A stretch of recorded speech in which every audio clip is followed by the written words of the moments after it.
Hello, everyone. It's Trevor from Peak Potential Physiotherapy and Wellness here in Collierville, Tennessee.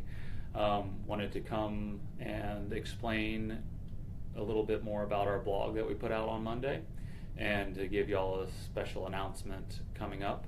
I know a lot of people see this after the fact, so hopefully, this will be bringing y'all some good information later as well.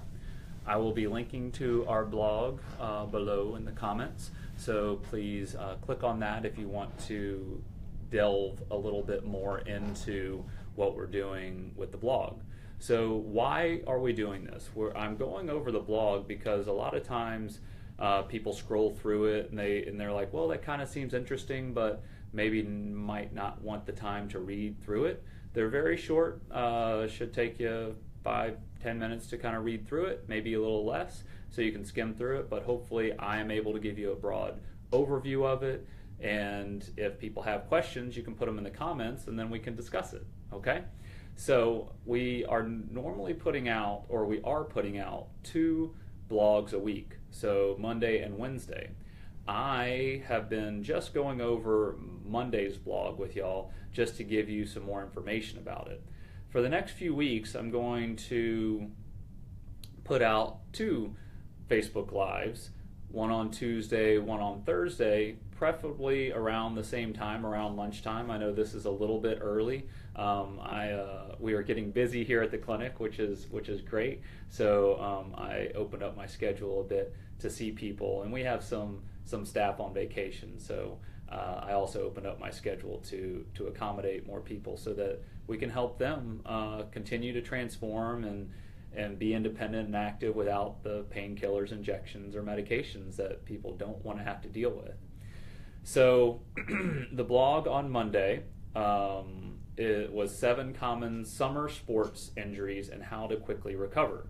So the caveat to this is if it's been going on a while, it might need to, or I should say, it will need to be looked at by a professional, meaning a physio or a physical therapist like ourselves here. So if you ever have questions, you can always shoot an email to us from our website, peakpotentialpt.com, asking us questions. You can put them in the comments below, and we'll answer that.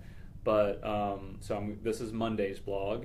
And then, so next week I'm going to start doing one on Tuesday and Thursday about the blog that was done the previous day. So if y'all are able to look at the title and say, hey, well, let's have Trevor just explain it a little bit more to us, then you can tune in on Tuesday or Thursday to learn more about that blog. But obviously it'll always be up for y'all to take a look at, okay?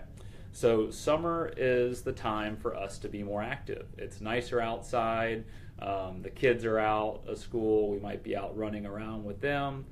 It's also when people who might not be as active during the winter tend to get out and try to do more things. Like, well, maybe I'll start a running program, or they're training for a run or a half marathon, or just trying to be more active with their kids, riding their bike more, that sort of thing. Okay? So we'll run through the 7 things and why they occur and what you might be able to do to calm it down, okay? So the first one is runner's knee. It's thrown out there a lot. People say, oh, you just have runner's knee.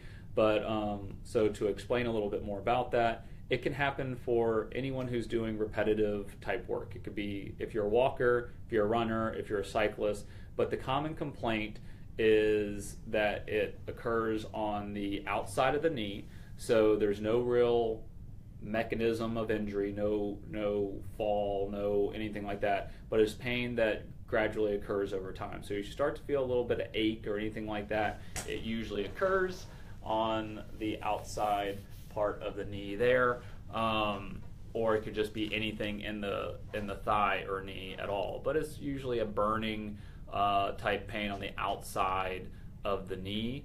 Usually one-sided, could be both, but onset when it starts is, one, you want to check your shoes. If you haven't gotten new shoes and you started a running program, go get fitted at a good shoe store. We like and send people to Fleet Feet because they're very good about fitting and looking at your gait mechanics there. And also that they're not breaking down. If you are a big runner or a consistent runner, you want to change those every 4 to 6 months, or every, I think it's 4 to 500 miles if you actually log your miles. The easiest thing is to check the cushion and see if there's any waves in it, like that the white cushion or the dark cushion in your shoe. If there's any creases in it, it's time to get a new one. You can also try some orthotics. We have some medical orthotics here that you could try, or if you have some orthotics, you can try those over the counter too. Other thing is obviously just stretching and strengthening. Usually you want to make sure you stretch out your IT band and strengthen your quads or your thighs to take the pressure off of that. Okay. But why it happens, it's usually tightness on the outside of the leg, weakness of the quad, and just not being used to the type of activity that you're doing. So number 2 injury we see a lot of here is tennis elbow or golfer's elbow. Again, this is a repetitive type activity because people are getting out and enjoying the weather, even though it might be hot and humid here in Memphis. So both tennis and golf require grip strength. And so anytime you grip something or you do it repetitively, that can create inflammation in those tendons. So that's why you're having pain, is the repetitiveness of the activity. So pain can occur where the tendons are attaching to the forearm. So it can be on the inside, which is more golfer's elbow or thrower's elbow, or outside along the bone there, or a little bit above, and that's tennis elbow. So both cases are repetitive use injuries and very local pain. Now, if it's been going on a while, you need to be aware of that, because it can start going into the forearm or hand, and people might start thinking they have some cervical or some neck stuff going on. So things you can do with that, they do have the splints that you can put around, or put around your forearm to try to help. You might want to take the pressure off with one of those, or do some stretching of the wrist down like that and down like that to see if you can help that. Number 3 is just a general ankle sprain. You know, you're running along, you're playing catch with the kids, and your ankle flops in, usually on uneven terrain, or you land awkwardly. You go to the jump places or anything like that with your kids, and you might be trying to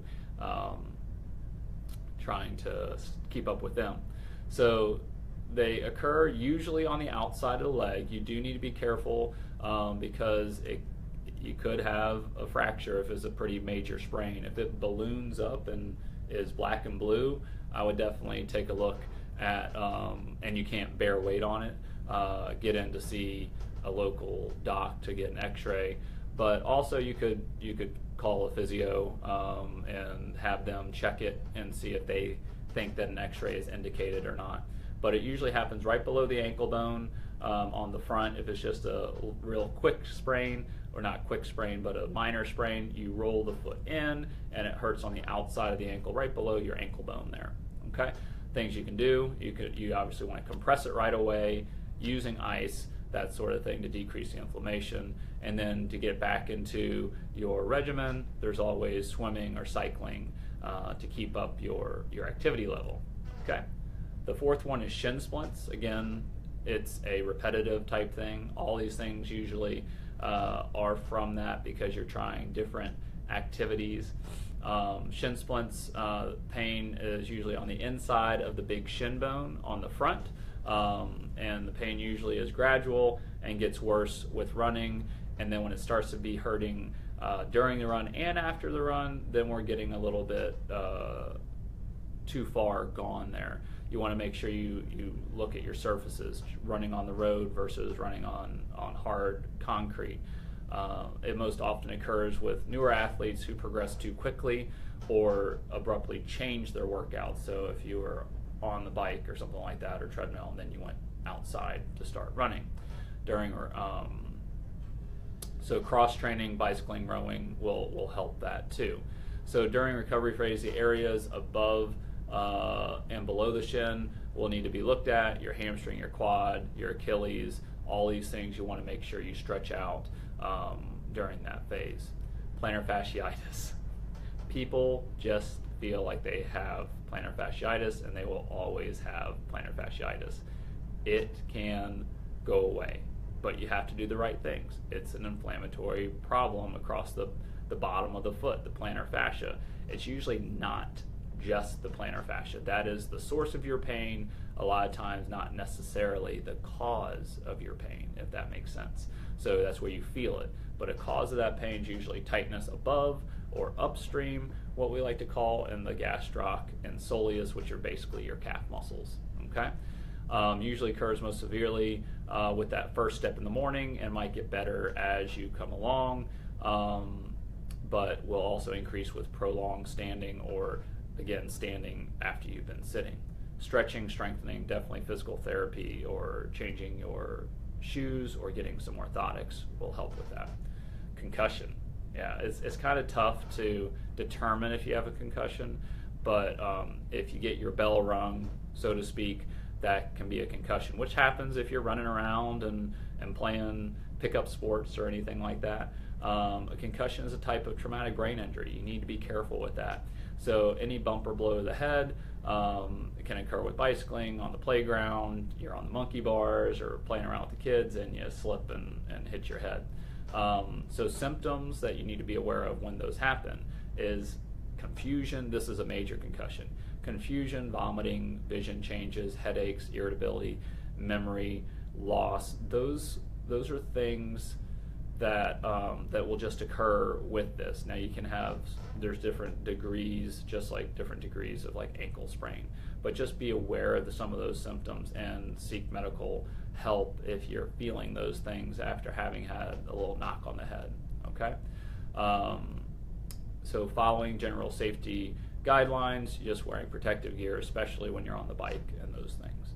Number 7 is something we really have to be cognizant of here in Memphis is heat stroke. There's also just heat exhaustion, so knowing the differences in those things. Heat stroke is the very last part of it, where you definitely have to cool down your body quickly.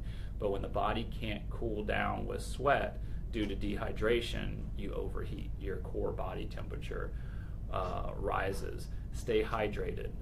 Our rule of thumb, we tell every person comes in here, half of your body weight in ounces, and that's just for regular homeostasis. So half your body weight in ounces. If you weigh 100 pounds, drink 50 ounces of water. And if you're out and sweating, you obviously need more than that. So symptoms, stay hydrated, because one, it is also a medical emergency. Symptoms include dizziness, throbbing headache, confusion, nausea. You can even have vomiting or dry heaving actually with this, or rapid heartbeat. Avoid heat stroke by drinking plenty of water, replacing lost electrolytes with some sort of sports drink. I always water it down because it's got a lot of sugar in it, unless you take something like the Advocare Rehydrate or something like that. Take breaks, being in the shade during hot days. So those were the 7 things. We have heat stroke, concussion, plantar fasciitis, shin splints, ankle sprain, tennis or golfer's elbow, and runner's knee. Now, a lot of these things, if they don't get better within a couple weeks with trying some of the tips that we have in our blog, please see a physical therapist or a medical professional. Anything besides the heat stroke or possible concussion, you can see a physio first. Now, we can also determine the concussion and heat stroke as well, but if you have those symptoms, definitely get a hold of a medical professional. So we hope this information kind of empowers you to not prevent you from being active, but to be able to stay active and being able to enjoy those summer activities. Getting outside, being with your families, great medicine mentally and physically. If you find yourself with an injury, give us a call for a discovery visit, where you can just sit down and talk to one of us. You can schedule those on our website, and we can quickly work toward the recovery of those things, because all of these things can get better faster with physical therapy. So if you have any questions, please leave them in the comments below. I'll link to the blog below, and I will be seeing y'all twice next week, and that will be the schedule for a few weeks to see how y'all like it. Okay, so this is Trevor from Peak Potential Physiotherapy and Wellness here in Collierville. We love serving our community and just empowering y'all to stay active, mobile, without having to use medications, injections, or surgery. So please, if you have any questions, let us know. Comments below, or get on our website and shoot us an inquiry about that. So hope this is helpful, and I will look at seeing y'all next week. Thank you.